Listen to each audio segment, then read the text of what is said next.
Welcome to the first lecture of the James E. Holshouser Jr. series. It must be presented online due to the ban on most public events issued by North Carolina Governor Roy Cooper. The planned lecture venue under normal conditions will be in the Bradshaw Performing Arts Center at Sandhills Community College. I'm George Little, Chairman of the Board of Trustees at Sandhills Community College and an organizer of this lecture series.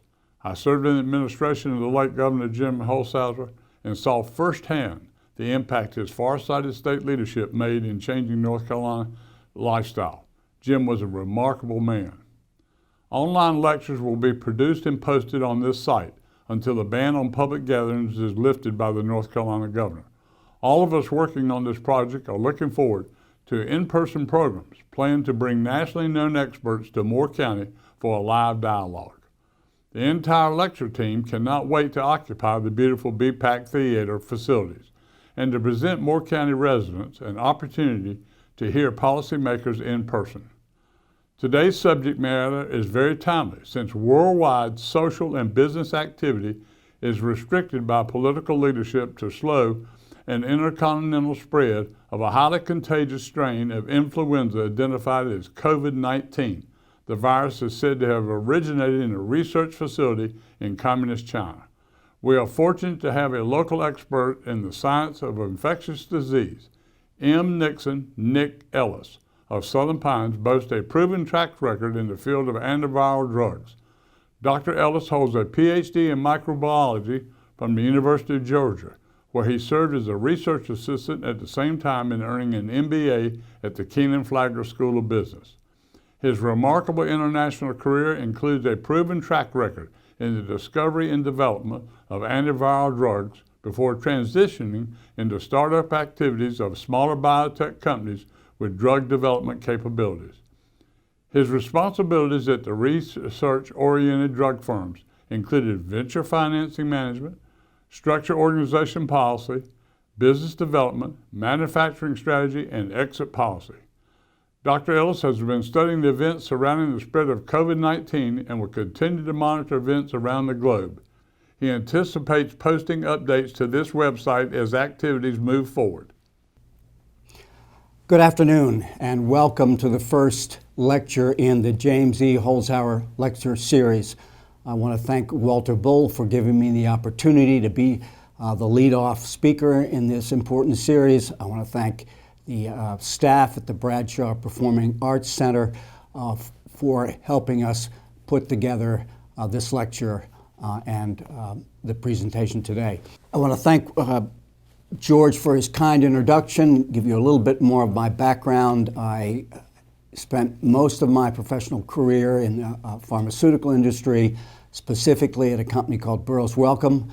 That was the American subsidiary of the Wellcome Foundation, which was run out of London. This company was started by two American pharmacists who moved to London.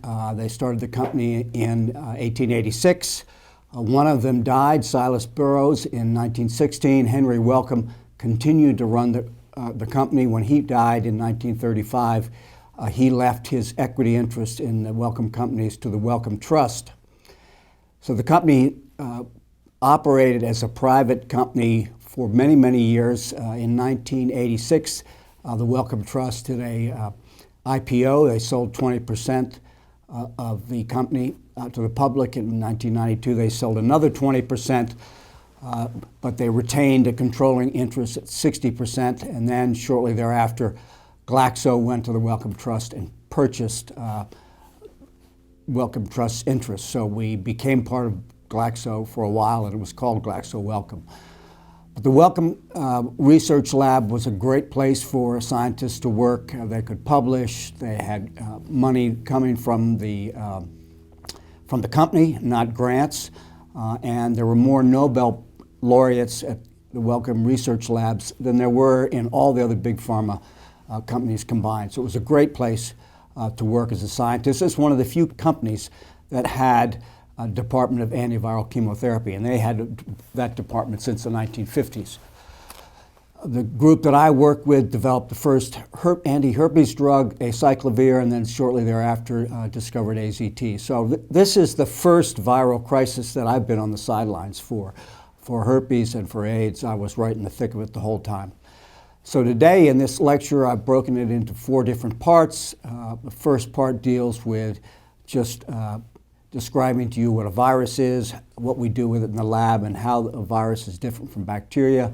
We'll move on and speak specifically about COVID-19, the disease, how it compares to other respiratory viruses, talk a little bit about transmission and testing, and then follow that up with a section on viral pandemics. How does this one compare with others? How do these pandemics start? And then we'll finish up with a segment on how we manage COVID. By management there, I mean the use of masks, lockdowns, that sort of thing. Do they work? And then lastly, we'll talk about the way forward. Where are we with vaccines and therapies and those sort of activities? So without further ado, let's talk about viruses. As you can see here from this slide, microbial pathogens come in all different forms. Some of them are parasitics. Some of them are fungi, some of them are protozoa, like malaria or giardiasis. The ones that we're interested in today, viruses and bacteria. And those two cause a lot of different diseases, but they are very different. For starters, viruses, that word in Latin means poisonous slime. These are intercellular parasites. They are obligate intercellular parasites. In other words, they can't live outside a living cell. We categorize them as either RNA viruses or DNA viruses. They're very small. On average, they have a diameter of about 20 nanometers. We can only view them via electron microscope. That's about 300,000 times X. They have no cell wall, and they're usually responsible for systemic infections. Bacteria, on the other hand, bacteria in Latin means little stick. These are free-living organisms, meaning if we plate them out on an agar plate or in a broth that has the right nutrients, they can make a living just with that. We categorize them as gram-positive or gram-negatives, and these have a diameter of about 1,000 nanometers, or 1 micrometer. We can see them with a light microscope. That's about 1,500 X. They do make a cell wall. In fact, a lot of our antibacterials work against the cell wall, and they are usually localized infections. So they share the characteristics of being infectious, causing important diseases, and they are also, we can deal with them with vaccines and with small molecules. This slide shows the morphology of various virus types. When I use the term morphology, I'm talking about structure and function. On the far left-hand side here, you can see tobacco mosaic virus. That is a helical virus, similar to rabies virus. The length of it is about 300 nanometers. Moving to the right, you can see herpes simplex, about 200 nanometers. That's a lipid envelope virus, icosahedral in shape. The next slide is one of these new giant viruses that were recently discovered. I say recently discovered, 2013. And these are called PANDORA viruses. They're almost as large as bacteria. The next one, as you move to the right, is an envelope virus. That's influenza. And the last one is the one I like the best. This is a bacteriophage, LAMBDA.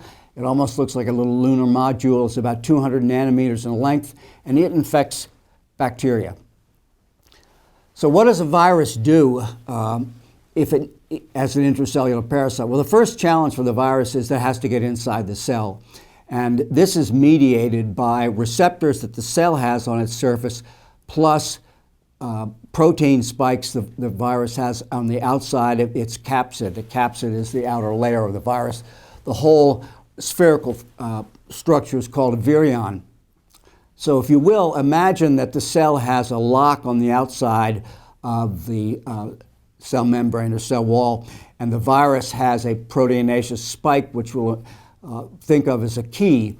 And in order for the virus to infect that cell, it has to have the right key. So most viruses are species limited, and when I say that, what I mean is, in many instances, you cannot infect a human with a chicken virus because the chicken virus doesn't have the right key to get inside the human cell. So many of these viruses are species limited, and the thing that has to happen for the virus to get in different kinds of cells is it has to have the right kind of key on its outside as a protein spike. It doesn't take much in the way of mutations to change that so that the key works.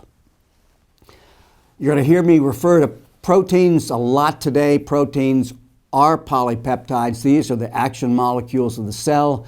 They're composed of the 21 essential amino acids that we're familiar with. You can think of a cell as being a bag of enzymes, and these proteins are structurally and functionally very diverse. We think of them as protein antibodies that we make in response to a foreign agent in your own body. There are also hormones. There are structural components of the cell. They're involved with transport. They're involved with acid-base balance. The most important thing that they do that we're going to concentrate on today is their enzymatic function. They help catalyze reactions at biologically allowable temperatures that would not take place if we didn't have enzymes and we had to heat up things in order to get these reactions to run.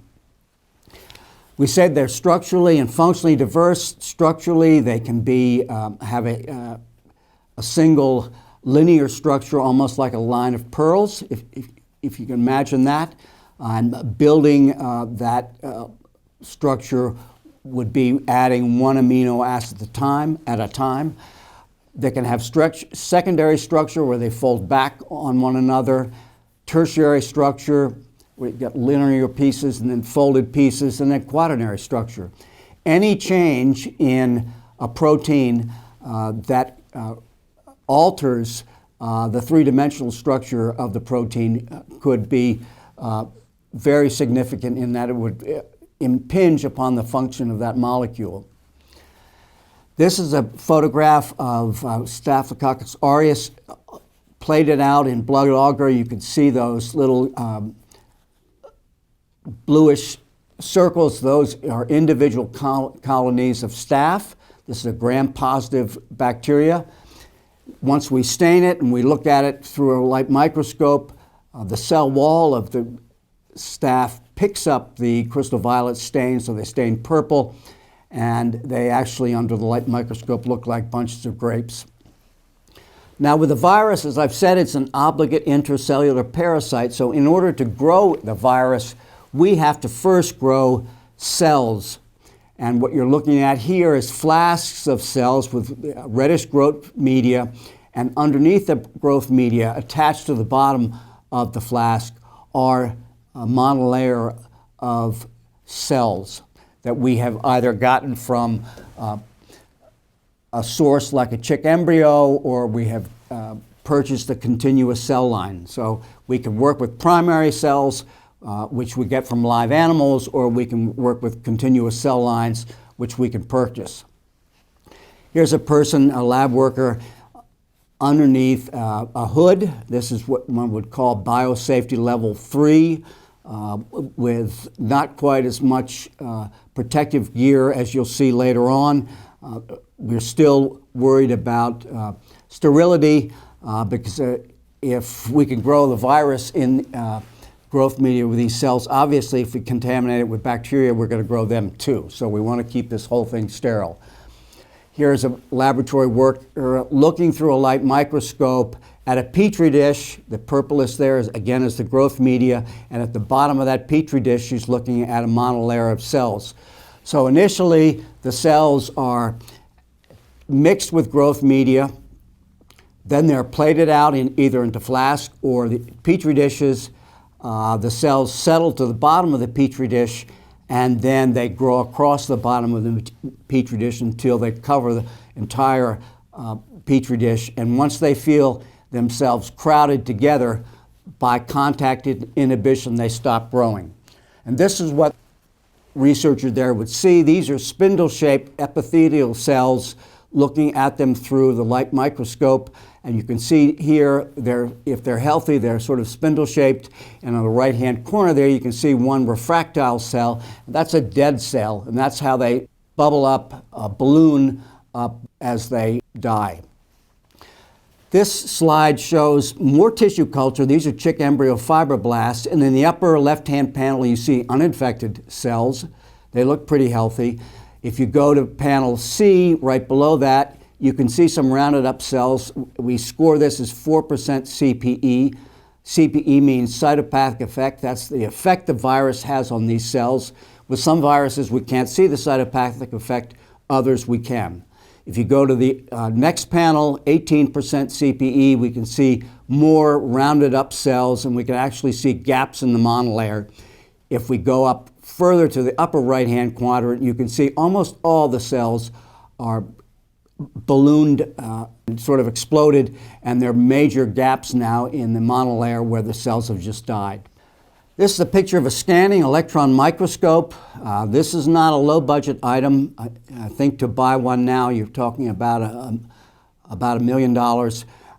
But to see viruses where you get magnification of about 300,000x, this is what you got to spend. That's an electron micrograph of coronavirus. You can see on the outer portion what look like spikes. If you had an even better resolution, you would see that those look like little crowns. That's the S protein that's involved with attachment to cells the virus wants to infect. Next slide shows a photomicrograph of an amoeba. On the right-hand panel, you can see at further magnification, this amoeba is infected with these little round black things. That is PANDORA virus. So even something like an amoeba has a virus. And the next slide is one I like the best. The blue and green shape on the lower right-hand corner there is ECOLI, and stuck to it is this lunar module-like bacteria, phage, which we call LAMBDA. What happens there, the LAMBDA attaches to E. coli, and then it injects the LAMBDA DNA in E. coli, and E. coli starts making bacteriophages instead of reproducing more E. coli. So the virus comes in, takes over the cell, and essentially starts using the machinery to make virus, not cellular components. This is what the lab looks like in Wuhan. This is biosafety level 4. They're basically in a spacesuit, gloves on, boots, shower in, shower out every time you leave the room. And you can see this is appropriate attire when you're working with something like Ebola or something with COVID, like COVID. This is a diagram of COVID. The entire thing is called a virion. The outer portion of it is called the capsid. If you work your way around, you can see the envelope. This is a lipid envelope which surrounds the inner part of the virus, virus being protein and RNA. Outside the membrane, or the envelope, you see a number of different proteins. The spike protein we've referred to earlier. The mRNA vaccines developed by Pfizer and by Moderna use an mRNA that they've isolated from the virus that causes the production, once it gets in human cells, of the spike protein. So there's no metal in this new vaccine. There's nothing that's going to change any of your genetic material. It's simply something that is going to go into human cells and make a protein that the virus makes that your immune system will respond to. Now, as you work your way down around the outside of the capsid, you can see the spike protein's not the only protein the virus makes. There's a membrane protein, there's a small envelope protein, there's a nucleocapsid protein. All of these can also serve as antigenic determinants, and someone who is infected with the virus rather than vaccinated may have antibodies to all these proteins. Next slide. So this is a facsimile of how the virus attaches to cells. We talked about the S protein, and it interacts with a receptor on the outside of cells. This is an angiotensin converting enzyme receptor, and the S protein fits right into it. You can see on the third panel here, if you had an inhibitor that would block the receptor binding with S protein, you could prevent entry. Now that inhibitor could be an antibody that attaches to the spike protein and interferes with attachment, or it could be a small molecule that will find the receptor on the outside of human cells. Either way, you could block entry of the virus into the cells that it wants to get into.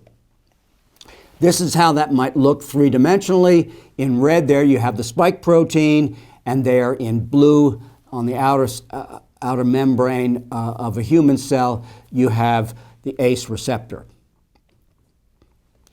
Now let's talk a little bit about stability of COVID.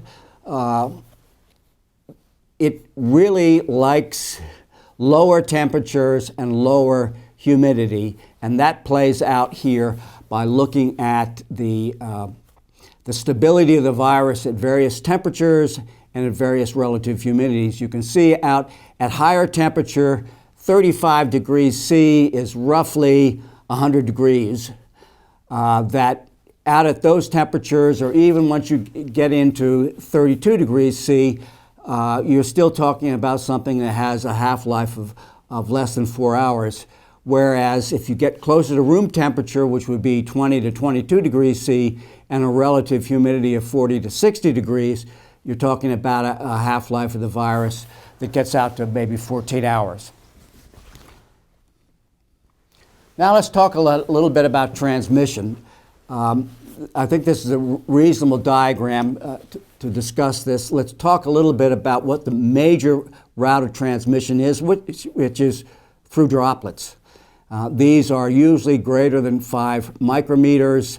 They travel probably less than a meter, and there are several different ways we can get infected by them. We can have a droplet land on a fomite, inanimate object, a telephone, a shopping cart, a door handle, or whatever. And if a person comes in contact with that, they can pick up the infection that way. So direct contact with either with someone who is infected and has it on his hand, or with a fomite, you can indirectly get the infection. That droplet nuclei, if someone sneezed, there are about 40,000 droplet particles in a sneeze, and if you're not wearing a mask, that could go a meter. If it's warmer temperature and some of that droplet evaporates, you now go from a droplet nuclei of about 5 micrometers to an aerosol particle that's considerably less than 5 micrometers that might go closer to 10 meters. So you've got droplet nuclei that can change into an aerosol, and people can pick up the aerosol from further away than just your simple social distancing. This slide shows some of the common symptoms of COVID and compares that with flu or the common cold. When I'm talking about symptoms, I'm talking about things that the patient can feel. They're subjective. I have a back pain. I'm tired. That sort of thing. Clinical signs are something are objective. They're something that your physician can measure. Your temperature. He can see a rash. So if you are feeling that you have a fever and a dry cough, particularly in this sort of environment, I'd be heading to my doctor. Sometimes you'll also get a loss of smell and taste, comes along with infection with COVID, but those first two symptoms, the dry cough and the fever, are very common, and they would be the things that would keep you inside and send you to your doctor. Now, how would this illness progress? What's the pathogenesis? And when I use the term pathogenesis, I'm basically saying what events led to the disease, and what happens as the disease progresses. So a person takes the virus in, and we talked about the major route of transmission being droplets. Well, the droplets typically go in through the nose. You're going to have a pre-symptomatic phase that could last as long as 5 days. On average, it's 1 to 2 days. Virus is starting to replicate, and you can pick up, that's the sort of turquoise line there. You can see that the viral genome is detectable even before you show symptoms, and probably reaches a peak 24 to 48 hours after the onset of symptoms. Mild to moderate illness can go on for maybe 6 days after symptoms. If you progress longer than that, out to about 10 days, it can become a severe illness. You could be hospitalized. You're certainly going to show shortness of breath. You could see acute respiratory distress syndrome. And after those sort of symptoms and signs, they're going to show up about 10 days post-symptoms, is when you would get hospitalized and probably go into the ICU. And once you get in the ICU, you're in pretty critical illness stage. Now, how does COVID-19 compare with some of the other viruses that we're familiar with that have caused severe disease around the world recently? Rho, the second panel there, is what we call the reproductive number, and it predicts how many cases of COVID will be caused by the primary case. And you can see with COVID, that number is 2 to 2.5. That's roughly double what influenza typically is, a little bit less infectious than SARS, and also more infectious than MERS, which is the Middle Eastern respiratory syndrome. The case fatality rates are more than typical case of flu, but they're not as bad as SARS or MERS. And the case fatality rate is the percentage of the total number of deaths divided by the total number of cases. Incubation period is longer. That's not necessarily a good thing, particularly if it comes with asymptomatic disease, because a lot of the precautionary measures we would take, we might not take them until the patient shows symptoms. Hospitalization rate is high, but it is with the other coronaviruses. The attack rate is high. That matches up with the higher Rho number. Right now, we're at an annual infected globally of about 100 million, about 26.5 million in the United States. This diagram lays out on the x-axis the reproductive number of a number of key pathogens, viral pathogens, and on the y-axis you have the fatality rate, and you can see that the highest fatality rates belong to Marburg or Ebola or bird flu. They're not near as infectious as something like the measles or cholera or dengue fever, which are spread by aerosol. And if we look at where we are with the Wuhan coronavirus, which in fact is one of the first times I've heard it called correctly, it's in the neighborhood of the common cold or seasonal flu, maybe a little bit worse.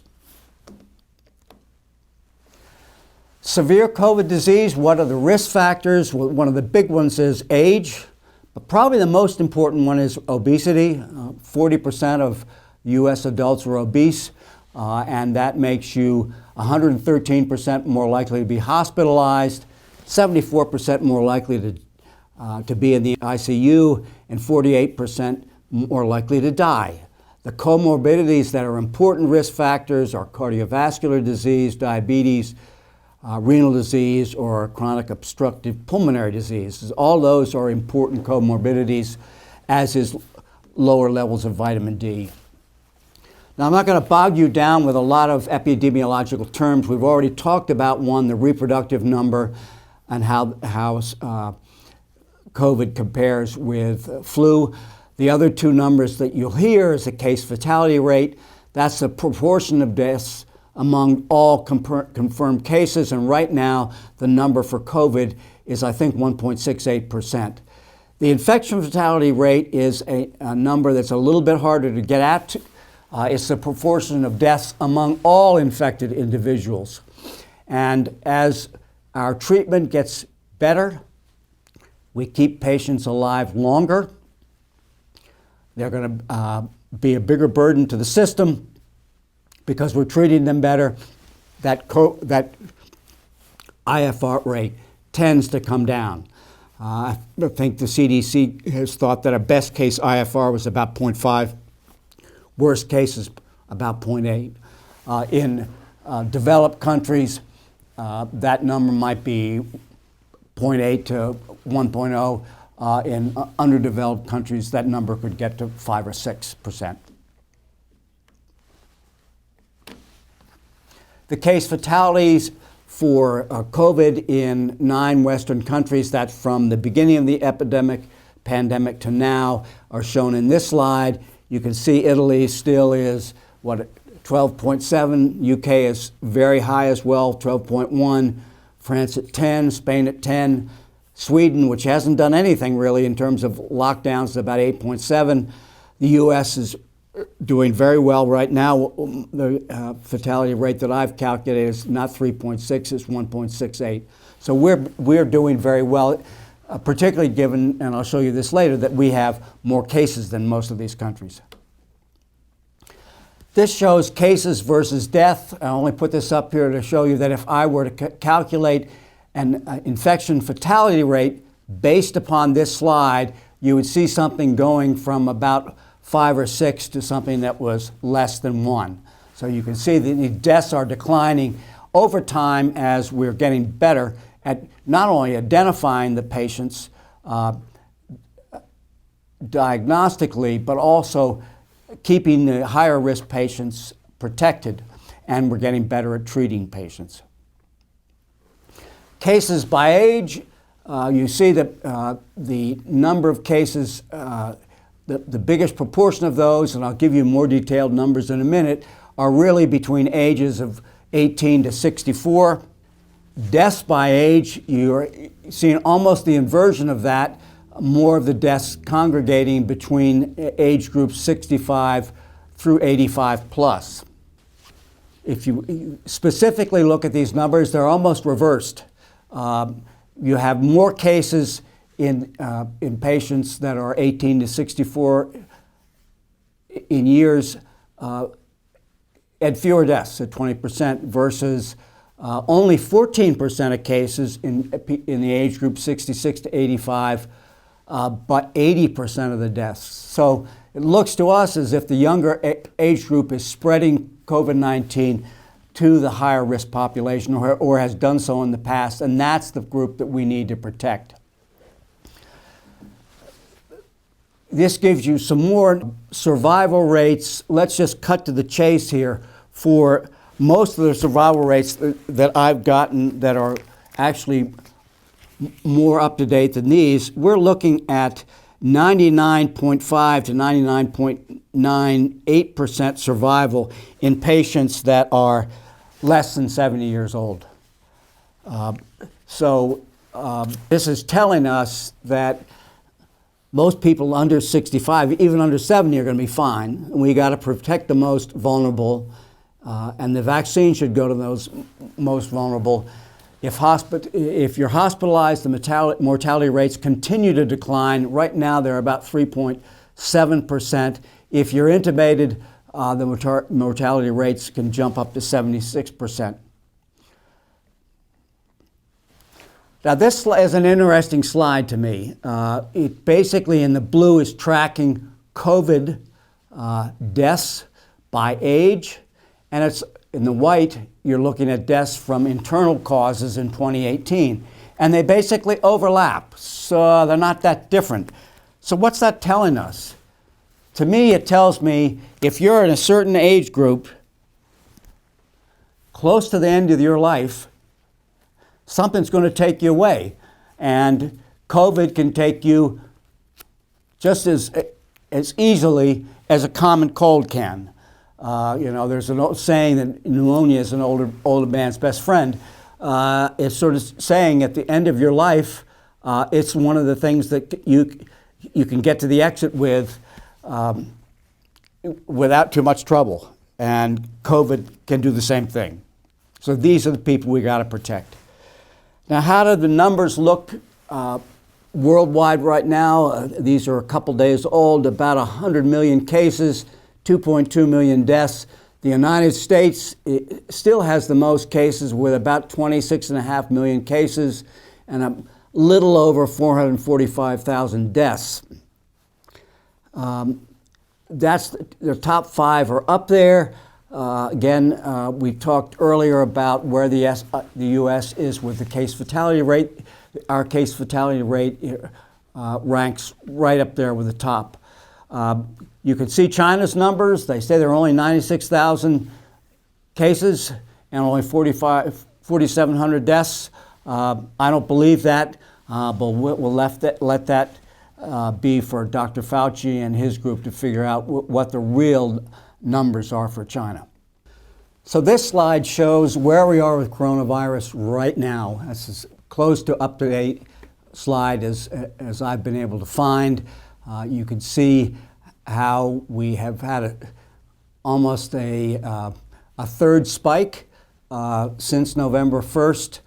Fortunately, it looks like that one is on the decline, and hopefully as we progress into February and March, the first quarter of 2021, that's going to continue to flatten out as more people get vaccinated.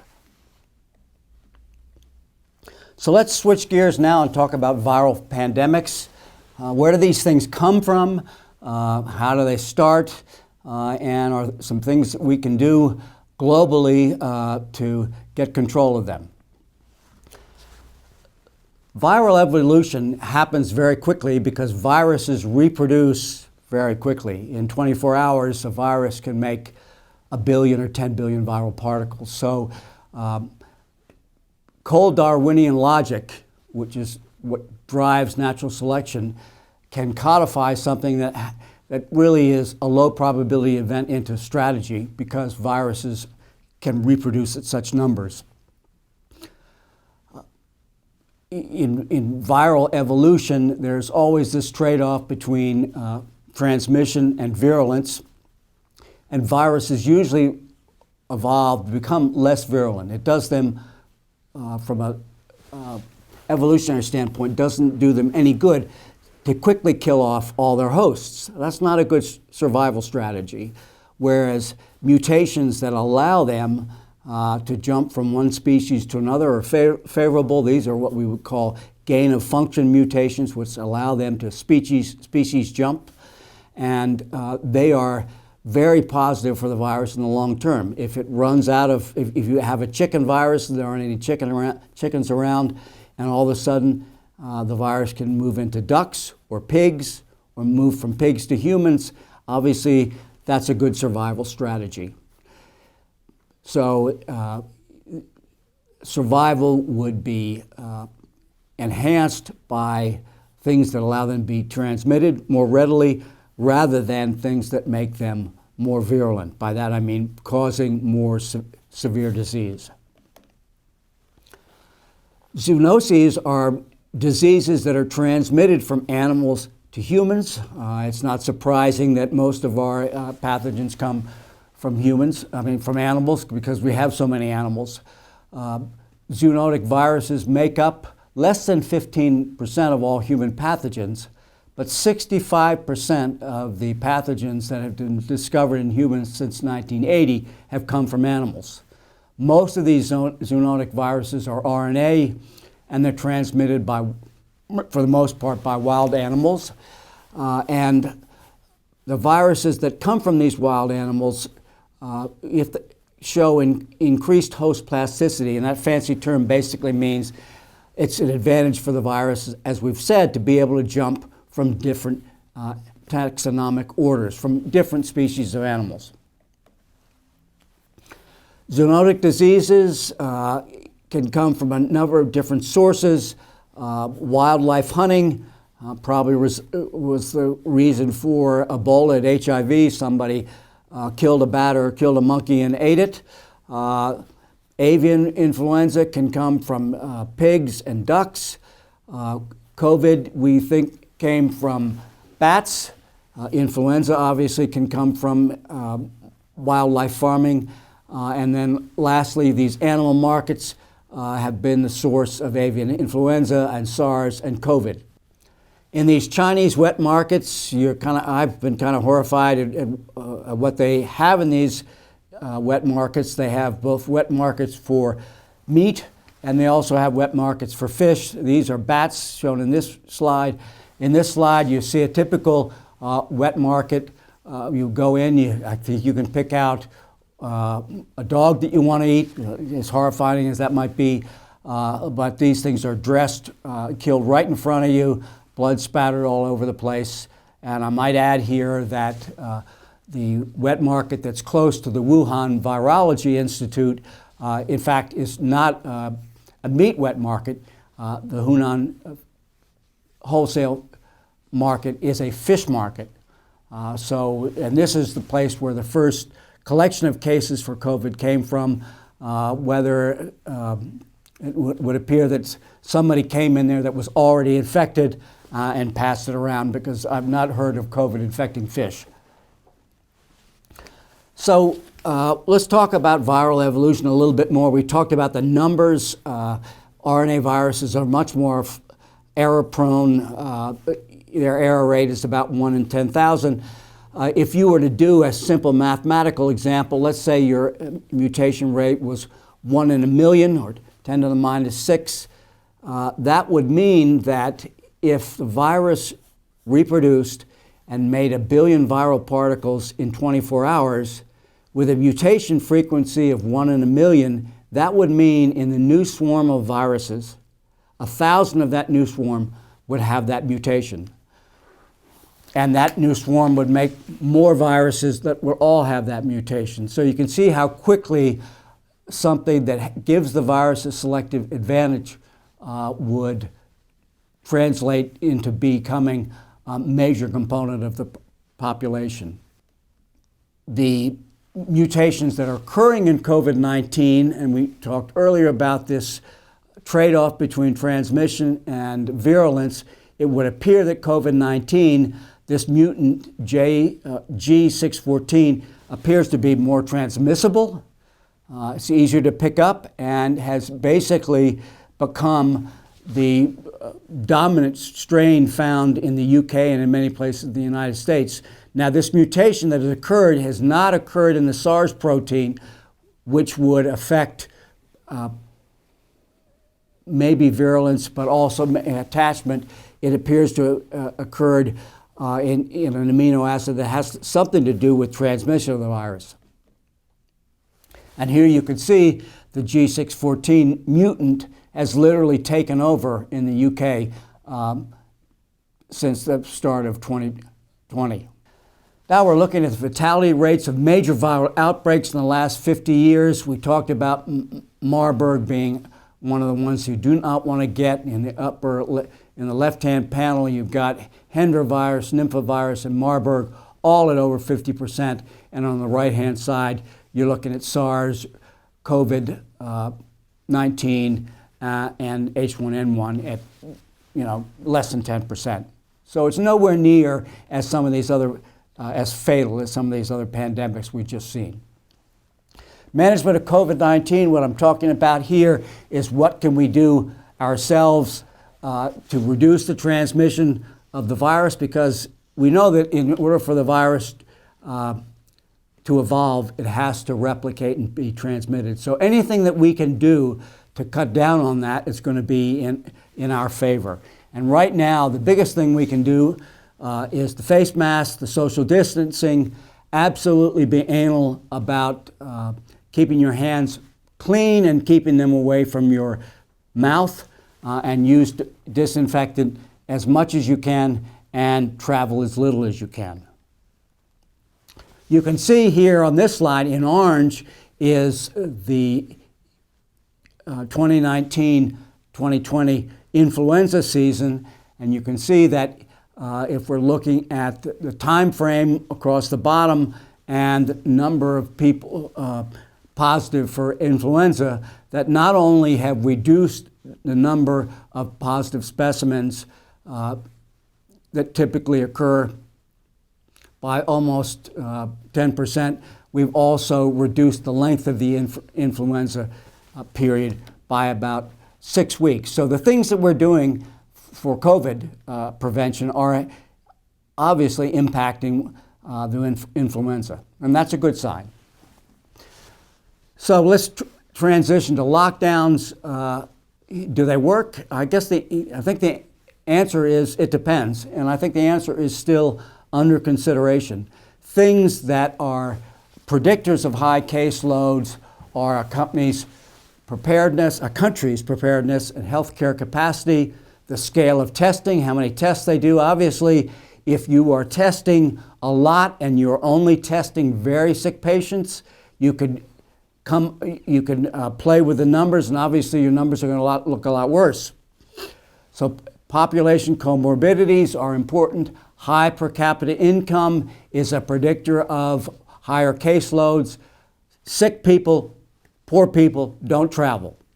Advanced age is obviously another factor, and a key factor is obesity.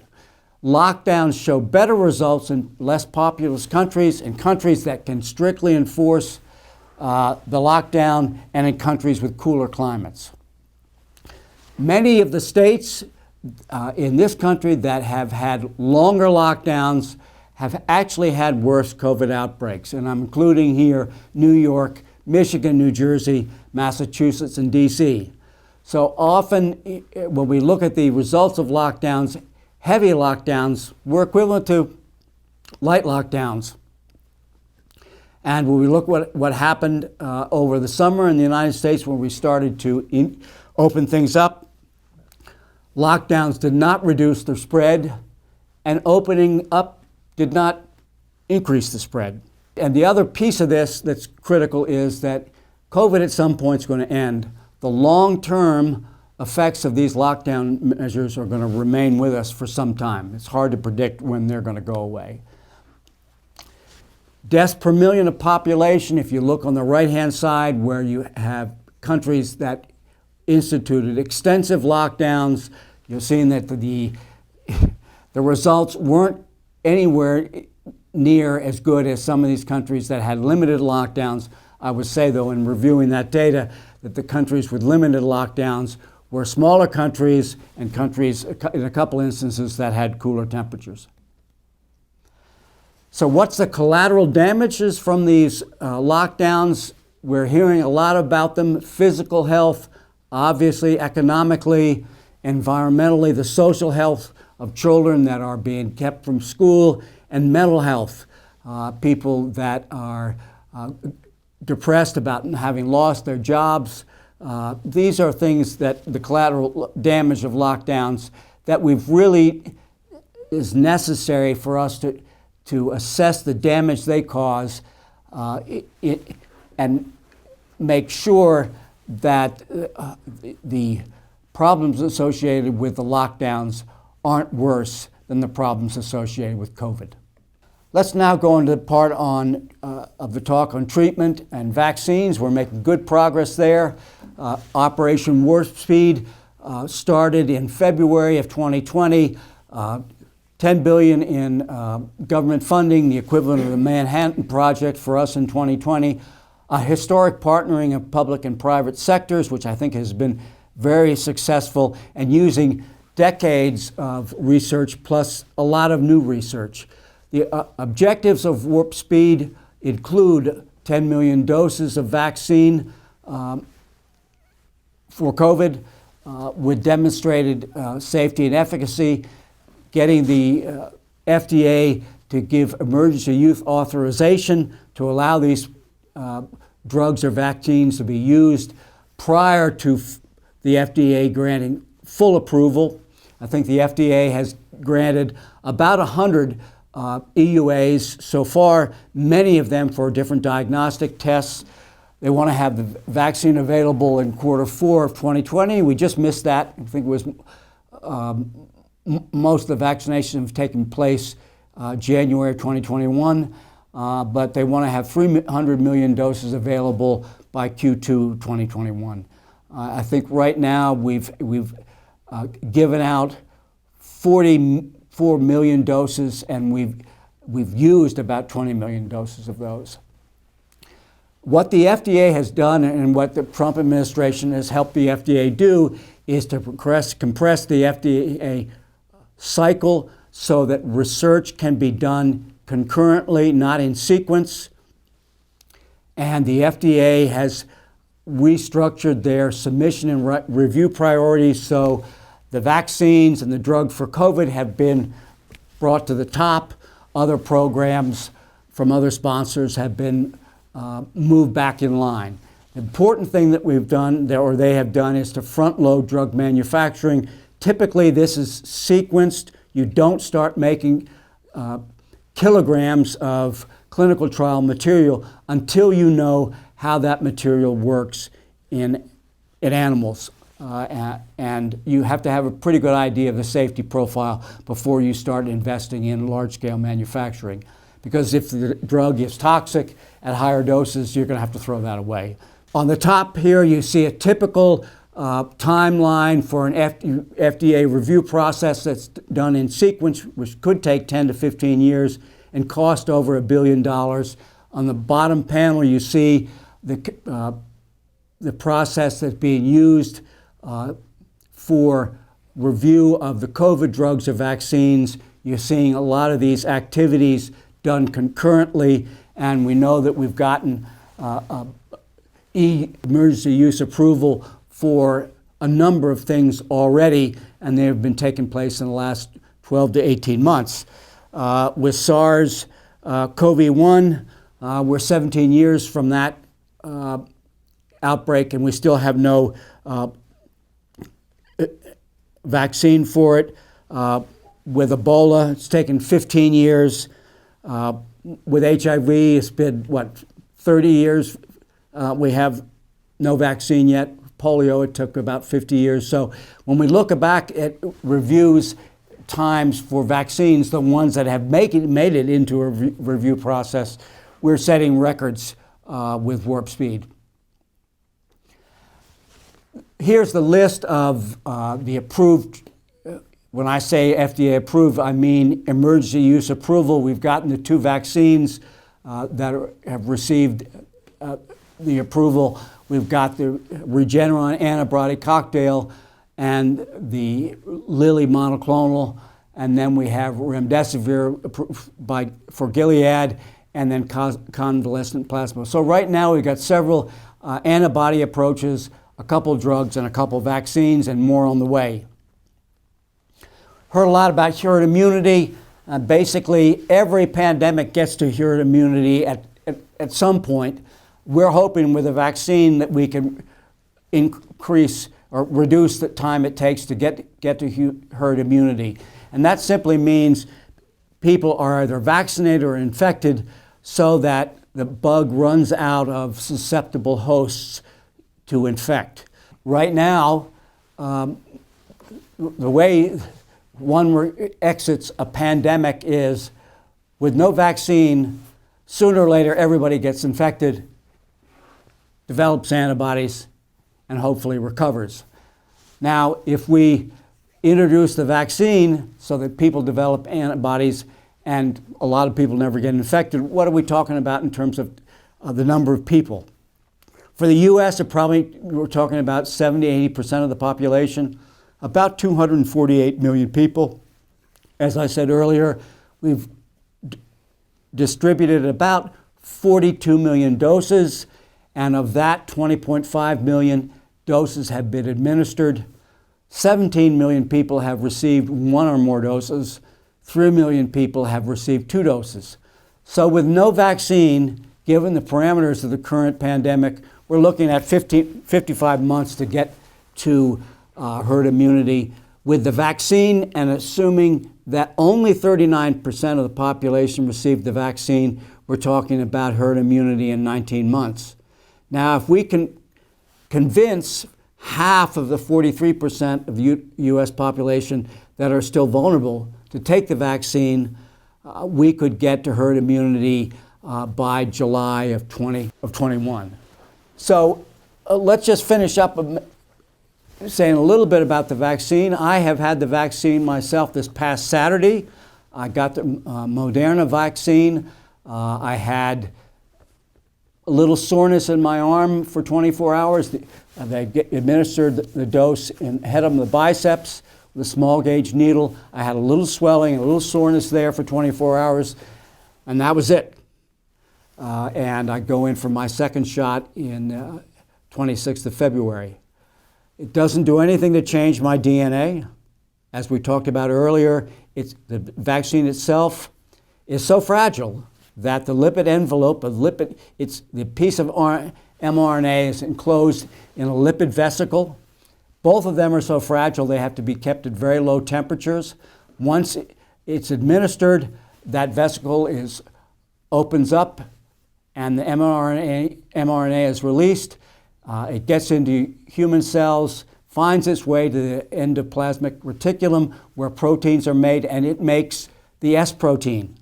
The S protein then gets out of cells, and your immune system makes antibodies to the S protein, which prevents the virus from attaching to cells. There's no modification of any genetic material of mine. There are no metals involved in the preparation. It's very, very safe. And to me, it's one of the revolutionary new technologies for vaccinations that have been part of this whole effort. And who knows what other diseases this technology will be used for. Very, very promising. So I encourage everyone to go out and get your vaccine. That plus what you're doing personally in terms of social distancing and those sorts of measures are your contribution to getting control of this COVID pandemic. So I'd like to finish up with those minor editorial comments. So I want to thank Walter Bull again for allowing me to be the lead-off speaker in this important series. And I'd like to thank the staff at the Bradshaw Center for Performing Arts for helping us put this presentation together and work with us through the edit process. If you want more information on this topic, you can go to our website. It is jehlectures.com. You'll find a section on frequently asked questions on this topic, and you'll see the whole slide deck will also be there as well as the video. So thank you again.